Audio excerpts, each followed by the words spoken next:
Welcome to Sales Gym's 2023 5 Best Ideas for Sales Leaders, Managers, Coaches, and Trainers to take your sales organization to the next level. We're going to count them down from 5 all the way to our best idea.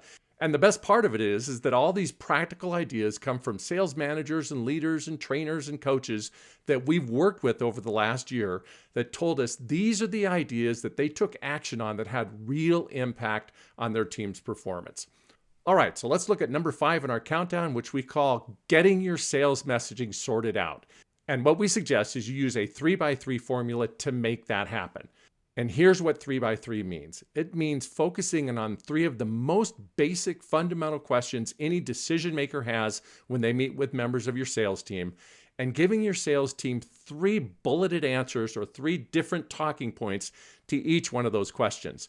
That first question we suggest you work on is what differentiates you from your competition? The second question is, what do your customers say is different or better about what you do than your competitors? And the third question is, how can we be sure that you're going to deliver on what you're promising? Each of your sales team members needs to have a fantastic answer to each of those 3 questions, because whether decision makers ask them or not, that's what's on their mind. So what you do is you get your salespeople and marketing team and some of your best communicators together to come up with 3 very specific talking points or bullet points to each one of those questions, and shrink them down to 10 or 15 word headlines.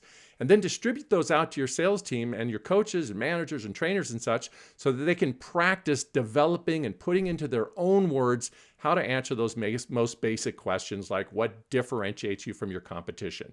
So countdown area number 5 is get your sales messaging sorted out. All right, countdown area number 4, upgrade your CRM system to impact the future. And what we mean by that is that most sales managers and leaders use the CRM system to look into the past in terms of what are the metrics, or what are the goals that we've hit, how we stand against our goals and projections. And then we look forward in terms of where's our pipeline and what are we likely to close. And that stuff is all good, and you need to continue to do that. But what managers tell us is far more important, once they get this worked out in their CRM system, is giving them more forward-looking intel. And 2 indicators that your CRM system should be able to give you with 1 or 2 clicks is, number 1, what are the most important, most consequential, highest potential meetings that are happening in my territory? So if you're a sales manager, you can hit a button and what are the 5 to 10 meetings that are coming up with your sales teams that have the biggest possible potential impact on moving the needle. So that's the first forward-thinking CRM view that your entire team should be able to access easily, because that gives your sales managers and leaders and coaches and trainers the opportunity to see what are the big meetings coming up and rehearse and practice and make sure that your sales team is prepared for the most consequential meetings. Okay, so the second CRM view, that forward-looking view you need to have, is to be able to, again, with 1 or 2 clicks, be able to see into each salesperson what are the most important decision makers they are trying to schedule new appointments with. So they keep that updated all the time, and whenever you're on the phone with one of your salespeople, you can hit a button or 2, and you can say, hey, it looks like you're trying to schedule appointments with Jim or John or Julie or Jill. Tell me how you're going to get that appointment. Let's strategize on how you can get that meeting on the calendar. This way, if you train your sales team and you have that CRM system set up, any manager or coach or leader that's talking with a salesperson can give them forward coaching, not just ask them about metrics and goals and how they're going to motivate themselves to get to where they need to go. This turns the CRM to an active practice system reinforcement tool. So again, get that CRM system sorted out. Now, that brings us to Sales Gym countdown area number 3, which is spend more time and resources coaching your coaches. The reality is that most frontline sales managers don't really understand how to practice coach or rehearse with their sales team. Oftentimes, they don't have a consistent sales methodology or process that really combines that consultative and disruptive style of selling that the sales manager and the sales team understand well enough so they can practice together. Think of coaching the coaches the same way a sports team thinks about developing their coaches. They're constantly working on new drills and practice routines and new ways of working with their athletes so they improve their performance. So somebody's got to be coaching those coaches, those frontline sales coaches, so they get better at coaching. Because if you don't do that, what they'll do is they'll spend time on other activities that don't have as much impact. They'll talk more about pipeline and metrics and goals and putting pressure on their team, but they won't be doing the kind of sports-based practice coaching that makes them more effective on sales calls. So that brings us to Sales Gym Countdown area number 2, which is insist on a practice system that your sales managers and salespeople use every week.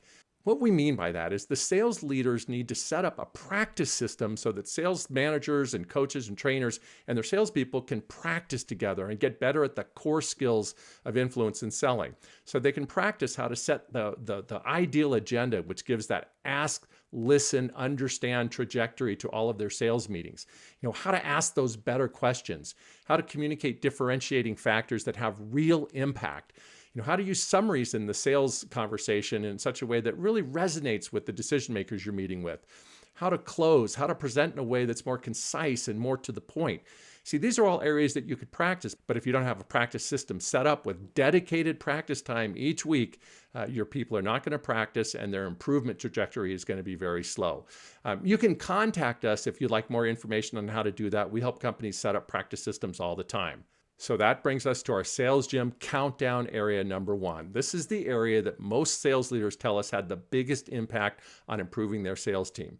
And what they told us is you need to evaluate and test your sales team to determine their overall effectiveness. What we've found in listening to sales managers and leaders is that they often don't have a clear picture into how effective their people are on actual sales calls. They spend a lot of time looking at metrics and goals and projections and pipeline, but what are their salespeople actually saying and doing in sales interactions that determine the odds of their success? So what we suggest you do is test your sales team. Put them through practice and rigorous, intense coaching exercises to find out how they perform under pressure. Over the last 5 years, Sales Gym has invested a lot of time and resources to improve the way that sales managers can practice and put their people through evaluations and drills to really see how they're selling on sales calls, and more importantly, what they need to do in order to improve.